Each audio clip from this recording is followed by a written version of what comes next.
Hello guys, in this video I'm going to show you how you can see more details about the car in the AutoUncle app. But first I just want to mention, please don't forget to subscribe to my channel, because at 10,000 subscribers I'm going to show you my whole YouTube revenue statistics and growth strategy, how to make money online. So let's jump into it. Open the AutoUncle app.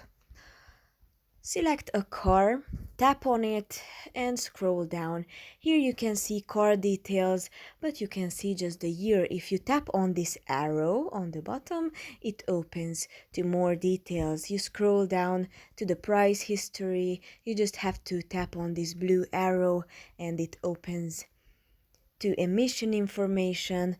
Tap on the blue arrow and it opens. But if you would like to know more details about the car, just tap on the visit the car on the bottom right corner and it opens to the site. That's pretty much for this video. I hope it was helpful for you. If it was, please consider subscribing and see you in the next one.